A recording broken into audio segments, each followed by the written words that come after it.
ብዙዎችን ያስቆጣውና ያስከፋው የጥንዶቹ ያልተጠበቀ ተግባር ከጥቁር አደይ ፊልም የስኬት ብርሃን ጀርባ ያጠላው የክህደት ጥላ ዝነኞቹ ጥንዶች አነጋጋሪ ሆኗል።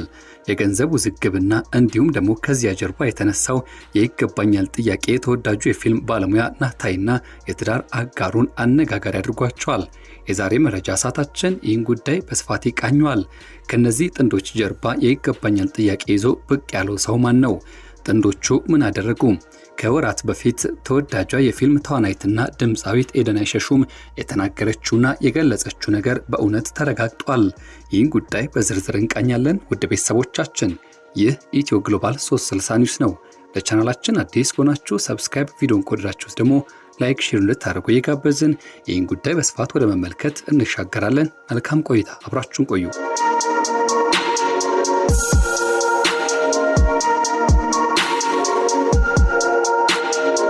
የኢትዮጵያ ፊልም ኢንዱስትሪ ከቅርብ ጊዜ ወዲህ በርካታ ተስፋ ሰጪና ጥራት ያላቸው ስራዎች ለተመልካች ማቅረብ ላይ ይገኛል። ከነዚህ መካከል በጉማ አዋርድ የፊልም ሽልማት ስነስርዓት ላይ በበርካታ ዘርፎች በማሸነፍ ሽልማቱን ጠራርገው በመውሰድ ትልቅ አድናቆትን ያተረፈው ጥቁር አደይ ፊልም ግንባር ቀደሙ ነው።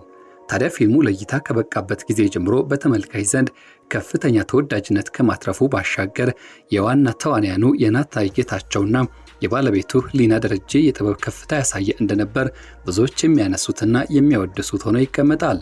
ያም ሆኖ ግን ከዚህ አንጸባራቂ ስኬትና ደማቅ ጭብጨባ ጀርባ እጅን ባፍ የሚያስጭን ብዙዎችን ያስቆጣና በኪነ ጥበቡ ዓለም ውስጥ የመተማመን ዋጋን ጥያቄ ውስጥ የጣለ ከባድ የገንዘብና የሞራል ክስ አደባባይ ላይ ፈንድቷል። በቅርቡ እጅግ ደማቅና አነጋጋሪ በሆነው የሰርግ ስነስርዓት ትዳራቸውን የመሰረቱት እነዚህ ዝነኛ ጥንድ የፊልም ባለሙያዎች የፊልሙ ዋና የፋይናንስ ምንጭና ፕሮዲውሰር ነኝ በሚሉ ግለሰብ በሚሊዮን የሚቆጠር የገንዘብ ማጭበርበርና የክህደት ክስ ቀርቦባቸዋል።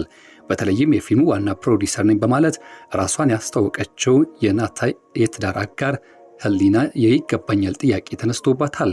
ይህ ጉዳይ በኢንዱስትሪ ውስጥም የተለመደ የጓዳ ሚስጥር ወደ አደባባይ ያወጣ ሲሆን ከዚህ ቀደም የተሰሙ አቤቱታዎችና እንዲሁም እውነታነቱን በግልጽ ያረጋገጠ ሆኗል። የኤደን አይሸሹም የቅድሚያ ማስጠንቀቂያና እንዲሁም ችላ የተባለ እውነት ዛሬ ፈንድቷል።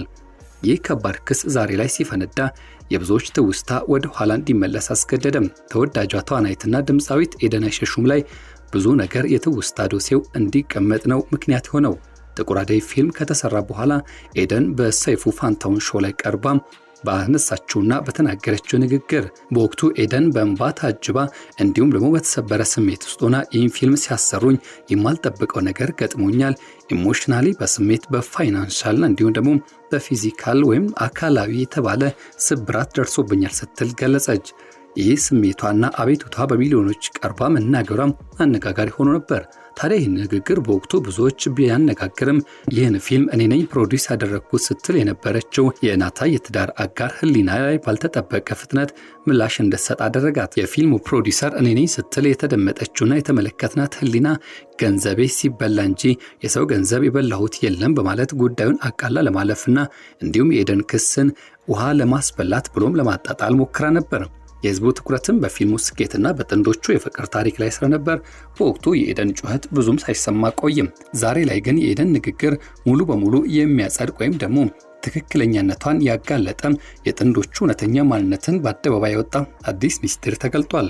እውነተኛው ፕሮዲውሰር አቶ መሳፍንት ብቅ ብለዋል። እስካሁን ድረስ በሁሉም ሚዲያዎችና መድረኮች ላይ የጥቁር አደይ ፊልም ዋና ፕሮዲውሰር የናታይ ባለቤት ሊና ደረጀ እንደሆነች ሲነገር ቆይቷል። በወቅቱም ይህን ፊልም ፕሮዲውስ ለማድረግ ከፍተኛ እገዛ ካደረጉላት መካከል አንደኛዋ የእርሷ ወላጅናት ጓደኛ እንደነበረች አንስታ ነበር። ነገር ግን በልዩ ሚዲያ በተደረገ ቃለ ምልልስ ላይ ከወራት በኋላ ዝምታቸውን የሰበሩት አቶ መሳፍንት ተሻለ የተባሉ ግለሰብ የፊልሙ እውነተኛና ብቸኛ ባለቤት እሳቸው መሆናቸውን ማስረጃ ማጣቀስ ጭምር ይፋ አደረጉም። አቶ መሳፍንት በባዕድ ሀገር በሰው ሀገር ምግብ ቤት ውስጥ ከፍተኛ ልፋትና ድካም በሚጠይቅ ስራ ተሰማርተው የሚያገኙት ገንዘብ ለዚህ ፊልም ፈሰስ አደረጉት። ከዋና ተዋናዩ ናታይ ጌታቸው ጋር መጀመሪያ የተዋወቁት በሌላ የዶክመንተሪ ፕሮጀክት ላይ እንደነበረ የጠቀሱ ሲሆን ቀስ በቀስ ግንኙነታቸው ወደ ጠበቀ ወዳጅነትና ወንድማዊ ስሜት አደገም። በዚህ ወዳጅነትና እንዲሁም ሙሉ እምነት ላይ በመመስረቱ አቶ መሳፍንት የኢትዮጵያን ፊልም ወደ ዓለም አቀፍ ደረጃ ማድረስ የሚያስችል ትልቅ ራዕይ ሰንቀው ወደ ስራ ገቡ። ለዚህ ሲባልም ፊልሙን ከማስመረቂያ ወጪ ውጪ ከ1.5 ሚሊዮን ብር በላይ በማውጣት እንዲሁም የጥንዶቹን የቤት ኪራይ ሳይቀሩ በመሸፈን ከፍተኛ የገንዘብና የሞራል ድጋፍ አድርጌያለሁ ሲሉ ተደመጡ። ይህ ሁሉ ሲሆን አቶ መሳፍንት በጓደኝነታቸው እንዲሁም በዚያ አብሮነት ከመታመን የተነሳ አንድም ቀን ይክዱኛል ብለው ስላላሰቡ ጥንዶቹን አምነው ሕጋዊ ውል ሳያስሩ በቃል መታመን ብቻ ስራውን ቀጠሉ። ከዚህ ሁሉ ጊዜ በኋላ ፊልሙ ተጠናቆ ለእይታ በበቃበት ጊዜ ሰይፉ ፋንታሁን ሾው ላይ ጥንዶቹ ቀርበው አንድ ነገር ተነሳም። ይሄውም እውነተኛው ፕሮዲሰር አቶ መሳፍንት ሆነው ሳለ ለምን ህሊና ደረጀ በሰይፉ ሾው ላይ ቀርባ ፕሮዲሰር ነኝ አለች የሚለው ጥያቄ የብዙዎች ግርምትን የጫረ ሆኗል። አቶ መሳፍንት ይህን ነገር አብራርተዋል። ናታይና ህሊና የፍቅር ግንኙነታቸውን ይፋ ካደረጉ በኋላ አቶ መሳፍንት ሚዲያ ላይ ለመውጣት ብሎም ለመታየት ፍላጎት አልነበራቸውም። ያን እንዳልፈለጉ በዚህ አጋጣሚ ያነሳሉ። ሰዎች ይህን ሁሉ ገንዘብ ከየት አምጥተሽ ነው ፊልም የሰራሹ ብለው ይጠይቁሻል የሚል ሐሳብ ናታይ በመምጣት የሁለቱ ጥንዶች ጫጉላና የፍቅር ታሪክ ሚዲያ ላይ ይበልጥ ያማረ ብሎ ማራኪ ሆኖ እንዲቀርብ በማሰብ የፊልሙ ባለቤት ህሊና እንደሆነች ተደርጎ እንዲነገር አቶ መሳፍንትን አሳመኑ። በዚህ መሰረትም ህሊና በሰይፉ ሾው ላይ ቀርባ ፊልሙ በዓለም አቀፍ የኔትፍሊክስ ስታንዳርድ መሰራቱና ከምረቃ ውጪ 6.7 ሚሊዮን ብር እንደፈጀ ተናገረች። የሰይፉ ፋንታሁን ይህን ሁሉ ገንዘብ ከየት አገኘሽ ለሚለው ጥያቄ ከኔና ከወላጅነቴ ጓደኛ በማለት ይህኑ ነገር ለማረጋገጥና ለማሳመን ሞከረች። የፈረሰው ራዕይ ከኔትፍሊክስ እስከ ዩቲዩብ አቶ መሳፍንት የለፉበትን ጥቁር አደይ ፊልም በቀጥታ ወደ አማዞን ፕራይም እንዲሁም ደግሞ ኔትፍሊክስ ማስገባት ትልቅ ገቢ ለማግኘትና የኢትዮጵያ ኪነ ጥበብ ለማስተዋወቅ ሰፊ ድርድር አድርገው ነበርም። ፊልሙ ለእይታ ሲበቃም አዲስ አበባ ሸራተን ሆቴል ለተደረገው እጅግ ደማቅ የምረቃ ስነስርዓት ብቻ ተጨማሪ ከ1.4 ሚሊዮን ብር በላይ ከኪሳቸው አውጥተዋል። የእሳቸው ቀጣይ እቅድ ናታይና ህሊና ፊልሙን ይዘው ወደ ግሪክ በማቅናት በዚያው የጫጉላ ሽርሽራቸውን እያሳለፉ ፊልሙንም በዓለም አቀፍ ቱር እንዲያደርጉ ወይም እንዲያስተዋውቁ ነበረ። ነገር ግን አቶ መሳፍንት ይህን ሁሉ መልካም ነገር እያሰቡ ጥንዶቹ ከጀርባቸው ሆነው ወግተዋቸዋል። ለማንም ሳያሳውቁ ፊልሙን ሽጠው በዩቲዩብ ተለቀቀም። ዓለም አቀፍ መድረክ ላይ እንዲወጣ ታስበው ብዙ ሚሊዮን ብሮች የፈሰሱበት ፊልም ውለታ ቢስ በሆነ መንገድ በዩቲዩብ ሲለቀቅ አቶ መሳፍንት ልባቸው ክፉኛ ተሰበረም። ይህን ድርጊት ሲሰሙ በከፍተኛ ንዴትና ድንጋጤ ውስጥ የገቡት አቶ መሳፍንት ጥንዶቹ በተደጋጋሚ ለማናገርና ለምን ይህን እንዳደረጉ ለመጠየቅ ሞከሩ። ሆኖም ያገኙት ምላሽ ከዚህ ድርጊት የባሰ ልብን ሰባሪ ነበር። ናታይና ህሊና ወዳጃቸውና የገንዘብ ምንጫቸውን ያለምንም ሀፍረት እኛ ጋር ፊልም የሚባል ነገር የለህም፣ አንተ ዝም ብለህ ስፖንሰር አድርገናል እንጂ ከኛ ጋር የጥቅም አካፍሉኝ ወይም አጋሩኝ ማለት አትችልም ሲሉ ተደመጡ። ይህ ንግግር የበለጠ አስቆጣቸው። ምንም አይነት ህጋዊ ውል አለመኖሩና እንደ ትልቅ ክፍተት መጠቀማቸውን የተረዱት እኚሁ ሰው ማድረግ የሚችሉት ነገር እንዳለ ብዙ ሞከሩ። የሰው ላብና ጥሪት ያለምንም ርህራሄ መበዝበዝን የሚያሳይ ትዕይንት ሆኖ ብቅ አለም። የሽምግልና ጥረትና የወደፊቱ የህግ መንገድ። አቶ መሳፍንት ነገሮች ከቁጥጥር ውጭ ከመውጣታቸውና አደባባይ ላይ ከመውጣታቸው በፊት በባህላዊ መሰረት ሽማግሌ ልከው ጉዳዩን በሰላም ለመፍታት ከፍተኛ ጥረት አደረጉ። ይሁን እንጂ ጥንዶቹ ለሽምግልና ሆነ ለውይይት ፈቃደኛ ሳይሆኑ በእብሪት ቀጠሉ።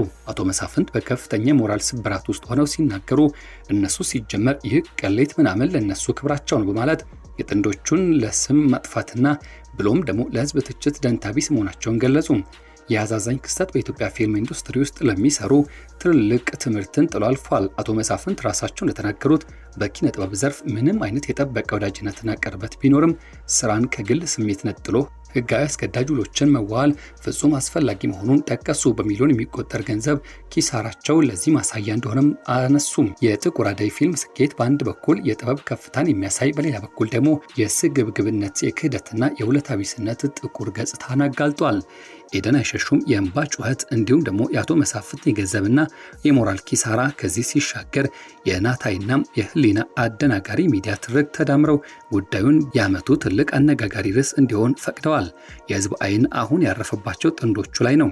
ይህ ሁሉ ተጨባጭ ማስረጃና ክስ በአደባባይ ከቀረበ በኋላ አርቲስት ናታይና እንዲሁም ደግሞ ባለቤቱ ህሊና ደረጀ ምን አይነት ምላሽ ይዘው እንደሚቀርቡ ይጠበቃል ወይስ በዝምታ ያልፋሉ? ብዙዎች በጉጉት የሚጠብቁት ነው።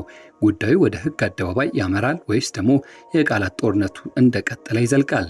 እነዚህ ጊዜ የሚሽሙና እንዲሁም ደግሞ በጊዜ ሂደት ውስጥ የሚፈቱ ሆነው ማግኘታችን አይቀሬ ነው።